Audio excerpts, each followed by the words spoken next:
Hallo Freunde von Michael Grant, Klartext. Heute bleibe ich bei dem Thema Deutschland nach dem Zweiten Weltkrieg.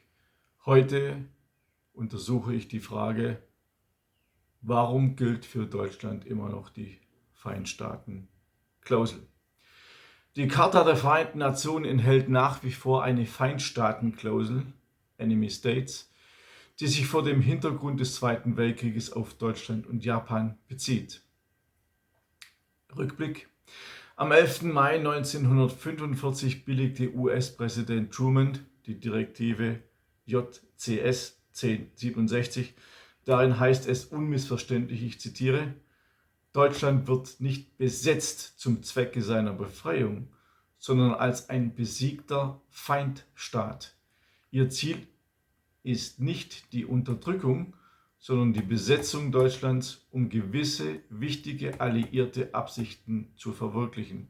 Zitat Ende. Wie es zu diesem Krieg kam, wie der Krieg ablief, erfahrt ihr in meiner Reihe Adolf Hitler eine Korrektur. Bisher 6 Bände erschienen, es werden 15 Bände sein. Teilweise werden die Bände zensiert, weil ich darin beweise und dokumentiere mit seriösen Belegen, dass ohne die USA Hitler keinen Krieg hätte führen können.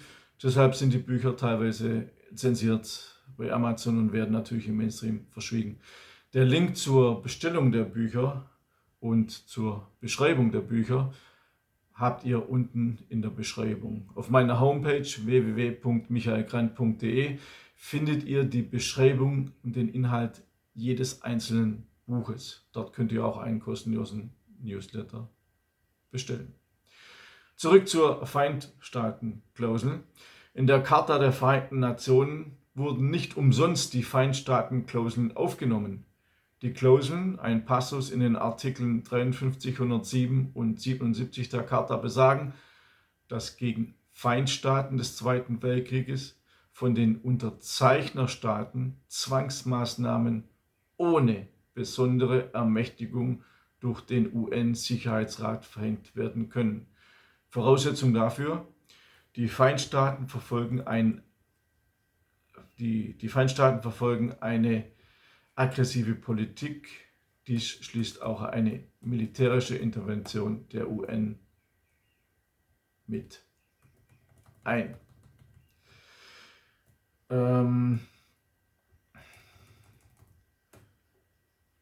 Es ist also so, in Artikel 53 heißt es ausdrücklich, der Ausdruck Feindstaat bezeichnet jeden Staat, der während des Zweiten Weltkrieges Feind eines Unterzeichners dieser Charta war. Demzufolge waren das Deutsche Reich und das Japanische Kaiserreich. Die Klauseln schufen ein Sonderrecht der Staaten der Anti-Hitler-Koalition gegen das Deutsche Reich und seine damaligen Verbündeten, also Japan, Bulgarien, Finnland, Italien, Rumänien, Ungarn. Doch die anderen Staaten wurden später in die UN aufgenommen und waren Mitunterzeichner der Charta, weswegen sie nicht mehr als Feindstaaten galten. Österreich und Korea wurden ausgenommen, da sie von Deutschland und Japan annektiert worden waren. Unter Völkerrechtlern ist umstritten, ob Japan noch als Feindstaat gilt. Zwar ist Japan seit 1950 Mitglied der UN, aber nur die Westmächte hatten 1951 einen Friedensvertrag mit Tokio abgeschlossen, die Sowjetunion aber nicht. Demzufolge bleibt Deutschland nach der UN-Charta als de facto noch einziger Feindstaat übrig. Die Feindstaatklauseln hatten für die Bundesrepublik durchaus praktische Auswirkungen. Bei der Berliner Blockade 1948-49 vertrat die Sowjetunion vor dem UN-Sicherheitsrat die Auffassung, die Vereinten Nationen seien nicht zuständig, da es sich bei den Aktionen der sowjetischen Regierungen um Maßnahmen gegen einen Feindstaat handle, also Deutschland, die von Artikel 107 der UN-Charta gedeckt seien. Die Westmächte widersprachen, aber nur insofern, als dass es sich bei der Blockade nicht um nur eine gegen Deutschland gerichtete Maßnahme handelte, sondern um einen Konflikt zwischen der Sowjetunion und den 3 Westalliierten. In einem Memorandum, das am 21. November 1967 den Westmächten übergeben wurde, berief sich die Sowjetunion erneut darauf, dass die Feindstaatenklauseln auch nach dem Austausch von Erklärungen über den Gewaltverzicht noch ein Interventionsrecht in innere Angelegenheiten der Bundesrepublik Deutschland gäben. Die Westalliierten wiesen die Moskauer Ansprüche zurück. Ein einseitiges Interventionsrecht ließ sich nicht herleiten. Dabei ließen die Westmächte offen, ob sie ein gemeinsames Vorgehen aufgrund der Feindstaatenklauseln für möglich halten würden. Die Frage ist diese Feindstaatenklausel noch obsolet oder nicht? Sie wurden in den Jahren 1995 und 2005 von deutscher Seite offiziell für obsolet erklärt. Die wissenschaftlichen Dienste des Deutschen Bundestages haben sich mit der Drucksache zur Feindstaatenklausel in der Charta der Vereinten Nationen WD 2 3147/07 Stellung zu diesem Thema genommen. Darin heißt es, ich zitiere, die offizielle Haltung der Bundesregierung geht aus Anhang 1 hervor. Darin heißt es, die sogenannten Feindstaatenklauseln sind bis heute Bestandteil der Charta der Vereinten Nationen. Die Bundesregierung hat jedoch stets die Auffassung vertreten, dass die Feindstaatenklauseln spätestens mit dem Beitritt der beiden deutschen Staaten zu den Vereinten Nationen obsolet geworden sind. Das von den Staats- und Regierungschefs verabschiedete Dokument des Gipfels vom September 2005 enthält den Beschluss, die Bezüge zu Enemy States der Charta der Vereinten Nationen zu streichen. Zitat Ende. Aber genau das ist das Problem, denn die Streichung der Feindstaatenklauseln aus dem Text der Charta erfordert eine Änderung der Charta nach dem dafür vorgeschriebenen Verfahren. Das sieht einen mit 2/3 Mehrheit gefassten Beschluss zur Änderung der Charta und seine anschließende Ratifikation durch ebenfalls 2/3 der Mitgliedstaaten vor. Die Feindstaatenklausel steht aber bis heute in der UN-Charta, trotz Beschluss, sie sei obsolet. Die wissenschaftlichen Dienste schreiben dazu, ich zitiere noch einmal, die Bundesregierung wird dieses Anliegen bei der nächsten Änderung der Charta einbringen.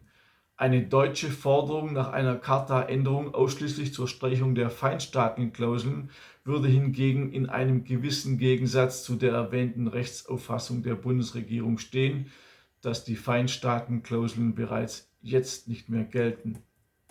Auf dem UN-Gipfeltreffen des Jahres 2005 gaben die Staats- und Regierungsoberhäupter im Abschlussdokument dem Willen Ausdruck, die Streichung der hinfälligen Klausel ins Auge zu fassen. Aber das wird nur im Rahmen eines Gesamtpaketes und aufgrund eines aufwendigen Verfahrens geschehen. Im Jahr 2017 befassten sich die wissenschaftlichen Dienste noch einmal mit dem Thema Feindstaatenklausel. Ihre Auffassungen waren im Prinzip dieselben wie 2005, allerdings mit dem Hinweis, dass die Völkerrechtslehre einhellig davon ausgeht, dass die Feindstaatenklausel heute keine praktische Relevanz mehr hat. Dies gilt umso mehr, als mit dem sogenannten 2+4-Vertrag vom 12.09.1990 die politisch geforderte abschließende Friedensregelung mit Deutschland verabschiedet wurde. Es gibt zu dieser Thematik aber auch andere Meinungen. Der Publizist Wolfgang Bittner schreibt, ich zitiere, diskutiert wird, ob die sich aus den genannten Artikeln ergebende Feindstaatenregelung durch die Mitgliedschaft Deutschland in den Vereinten Nationen obsolet geworden ist. Aber wenn dem so wäre, hätten diese Bestimmungen schon lange gestrichen werden können. Zwar wurde Deutschland im Vereinigungsvertrag von 1990, also 2+4-Vertrag, volle Souveränität zugesprochen, aber die Vereinbarung wurde durch Zusatzverträge, zum Beispiel über das Truppenstationierung und militärische Zusammenarbeit, wieder relativiert. Da der 2+4-Vertrag kein Friedensvertrag war, wie zum Teil unterstellt wird, befindet sich die Bundesrepublik Deutschland als mit dem Deutschen Reich identisches Völkerrechtssubjekt nach wie vor im Zustand des Waffenstillstands.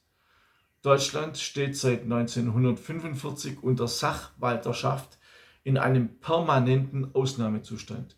Es ist dringend an der Zeit, sich aus dieser Vormundschaft zu befreien. Zitat Ende. Bittner widerspricht damit der offiziellen Auffassung, dass der 2+4-Vertrag de facto ein Friedensvertrag ist. Dazu habe ich ein Video gemacht und auch in dieser Publikation, die ihr bestellen könnt, unten ist der Link, gehe ich gesondert mit Dokumenten und Quellen belegt darauf ein. Fakt ist, in der UN-Charta ist die Feindstaatenklausel bis zum heutigen Tage noch nicht gestrichen, obwohl Deutschland sagt, sie sei obsolet. Ob das unsere Besieger auch so sehen, steht in den Sternen, weil es gibt noch keine Änderung. Bis zum nächsten Mal, euer Michael Grant.